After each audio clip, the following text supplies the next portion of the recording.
The morning started like every other, chaos disguised as family. Mom was pacing the kitchen, her slippers dragging against the floor, yelling into the phone about table linens for her Golden Girls engagement. My sister, Danielle, sat at the counter, face full of smug calm, scrolling through her phone like a queen awaiting her servant. I had my uniform laid out neatly on the couch, crisp black pants, a blue blouse, my name tag clipped to the edge. Today was my first day of orientation for the marketing firm I'd fought for months to get into. My chest felt light with something I hadn't felt in years, pride. But the moment Mom saw me adjusting my shirt in the reflection of the microwave, her tone dropped like a blade. Please subscribe to our channel and tell us in comments from where are you watching this video? Where do you think you're going? I looked at her carefully. I told you, Mom. My job orientation is today. I start at 9. She narrowed her eyes. Danielle's dress is ready at the boutique. Go pick it up before her fitting at noon. I froze, thinking she was joking. Danielle didn't even look up. You can go later, Mom pressed. They'll understand. It's not like that job's going anywhere. I smiled stiffly. It's my first day, Mom. I can't just not show up. She slammed her coffee mug onto the counter. You think you're too good to help your sister? She's getting engaged. You're playing secretary. Danielle chuckled, eyes still on her screen. She acts like she's the CEO of something. That stung more than I wanted to admit.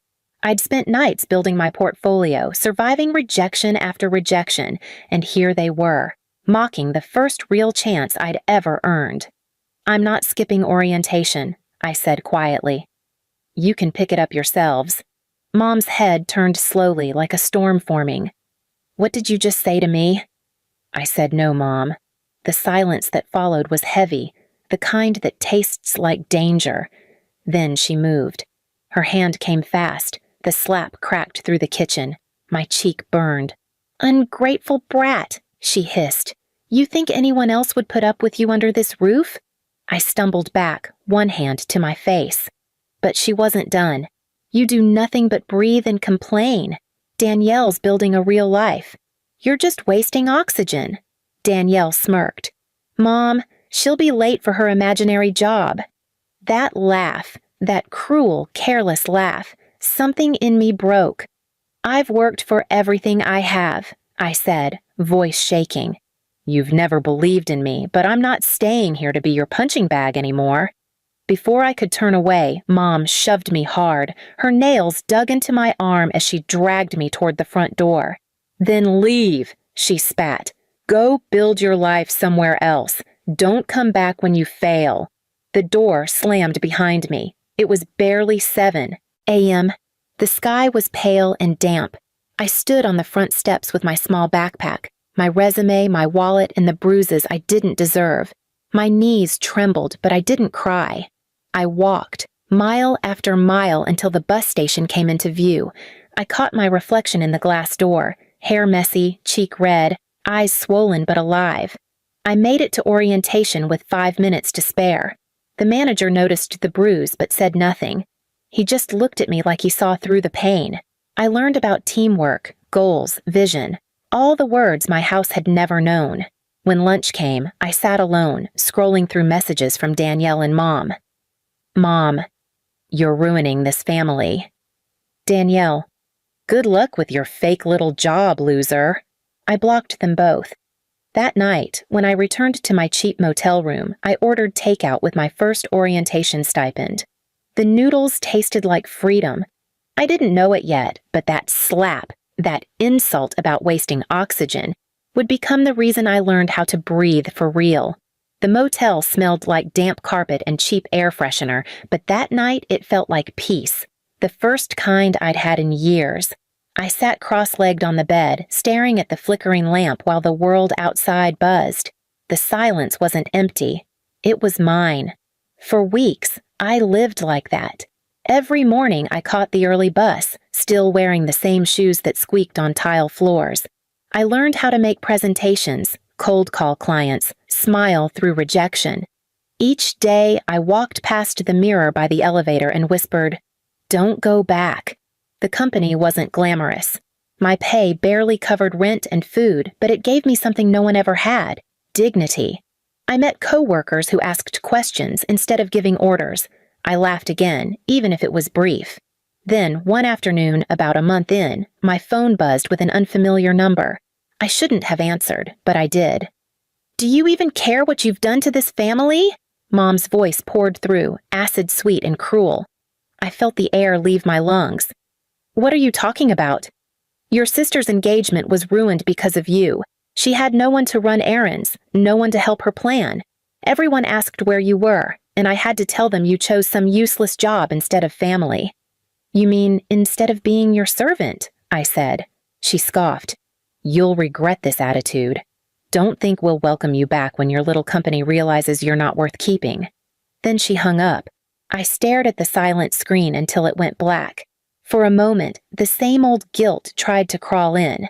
Then I turned the phone off, set it down, and opened my laptop. I had slides to finish for a new client, a local bakery that wanted help building an online store. That job changed everything. I poured my energy into it, staying up until dawn, designing, researching, tweaking. When the client launched, they tripled their sales. My manager noticed. "You've got instincts," he said. "How would you feel about leading your own small team?" For the first time, someone believed I could lead. I accepted without hesitation. Months passed. I learned fast, faster than anyone expected. I rented a tiny apartment, painted the walls pale blue, and bought secondhand furniture. It wasn't much, but every piece was mine. But the universe has a cruel sense of timing. One night, around 8 months after I'd left, there was a knock at my door. I opened it to find Danielle, flawless as ever, except her eyes were puffy and rimmed with black mascara streaks. "Mom said you'd be here," she whispered. I crossed my arms. "What do you want?" "She's sick, stress or something. Dad says it's your fault." I laughed bitterly. "Of course he does." Danielle shifted uneasily. "She keeps talking about how you abandoned the family, how you should have been there to help. I told her you wouldn't care, but she—" "Stop," I cut in. "You didn't come here for her. You came because you want something."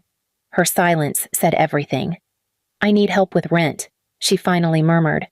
"They said they can't afford to help me this month. I thought maybe, since you're doing okay—" I stared at her, remembering every cruel smirk, every time she mocked my dreams, every moment I swallowed pain just to stay part of the family.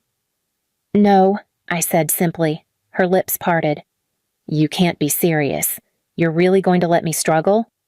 "You all watched me get kicked out," I said softly. "You watched Mom hit me. None of you stopped her. Struggle builds character, right? Isn't that what she told me?" Her face crumpled. "You've changed." Finally. I closed the door. That night, I didn't sleep. Part of me still hated that it felt good to say no. But it did. For the first time, my pain wasn't currency for their comfort. The next morning, I poured everything into work. Within a year, my small team became a division. I wasn't rich, but I had influence. I started mentoring interns, girls who reminded me of myself, timid and full of potential. And still, I never once called home. Then, 3 years later, life circled back. I was presenting a campaign at a regional conference when a familiar voice broke through the crowd. "Lauren?" I turned. My parents stood near the exit. Mom looked smaller, her face lined, eyes dull. Dad had that same disdainful expression, but beneath it I saw something new. Desperation. "We need to talk," Mom said. I hesitated. Every memory crashed back at once. The slap, the shove, her words about wasted oxygen. I should have walked away. But I didn't. Outside, rain streaked the windows. Mom fumbled with her purse. "We lost the house," she said finally. "Danielle's marriage fell apart. We don't have anywhere to go." Dad stepped forward. "You're successful now. You could help your parents?" I stared at them, both waiting, both pretending they hadn't destroyed me to get here. "Do you remember what you said the day you kicked me out?" I asked quietly. Mom's lips trembled. I was angry. "You said Danielle was building a future and I was wasting oxygen. Well, I built mine without you, and I'm still breathing." Her eyes filled, but I didn't flinch. I turned and walked back toward the lights of the conference hall, the sound of applause echoing behind me. I didn't owe them my air anymore. I thought that walking away from them at that conference would be the end. But karma has a strange way of circling back. Not with grand explosions, but with quiet, brutal precision. A few months later, I got a call from a former coworker who still lived in my hometown. "Hey, I don't know if you've heard," she said, her voice cautious, "but your parents are not doing great. They're living in one of those rundown motels off the highway, the one near the gas station." I didn't respond right away. The image came to me uninvited. The same mother who used to slap me for breathing too loudly, the same father who used to bark that I'd never make it past a receptionist's desk, now reduced to a peeling, damp motel room. For a while, I didn't feel anything. Then something unexpected hit me. Not pity, not satisfaction, just a strange kind of peace. A week later, I drove down there. The motel parking lot was cracked, puddles reflecting neon signs. My car headlights caught two familiar figures sitting on the curb. Mom had a blanket around her shoulders. Dad's hair was completely gray now. When they saw me step out, their eyes widened with disbelief. Mom stood first. "Lauren?" Her voice was weak, almost trembling. "You actually came." I didn't say anything. I looked at them both, at the people who had once made me feel smaller than dirt, now looking like ghosts of their former selves. "We need help," Dad muttered finally. "The bank took everything. Danielle doesn't talk to us anymore." I wanted to laugh, not because it was funny, but because life had finally come full circle. The same people who called me useless were now standing on the same ground I once slept on after being kicked out. Mom reached for me. "I was wrong, okay? You proved yourself. You're strong. We're proud of you." Her words were desperate, hollow, the kind people use when they want survival, not forgiveness. "Proud?" I said softly. "You hit me for choosing my job over your errands. You kicked me out because I wouldn't pick up a dress. You watched me cry on the sidewalk and said I didn't deserve to breathe. Now you want to stand under the same roof as me?" She started crying. "Please, Lauren, we have nowhere else to go, just until we get back on our feet." I took a deep breath. For a second, the old version of me, the one who begged for approval, almost stepped forward, but she was gone. "I don't think you understand," I said, voice calm. "You burned that bridge when you slammed the door in my face. I built a new one, but it's not for you." Dad's jaw tightened. "You can't just turn your back on your family. You did it first." The rain started to fall, light at first, then heavier. Mom pulled the blanket tighter around herself, whispering, "I just wanted what was best for Danielle." "And you lost both of us in the process," I said. I turned and started walking back to my car. I could feel their eyes on me the way they used to when I'd leave for work. Except this time, I wasn't coming back ashamed. When I reached the driver's door, Mom called out, "Wait!" I looked over my shoulder. She was sobbing, her voice shaking. "You really can't forgive us?" I paused, thinking carefully. The wind whipped her hair across her face, and for a moment I saw the woman who had once braided mine before school, before everything rotted. "I forgave you a long time ago," I said quietly. "But forgiveness doesn't mean forgetting. It doesn't mean reopening the door you slammed shut." Then I got into the car and drove off. Through the rain-smeared windshield, the motel sign blurred into streaks of red and blue.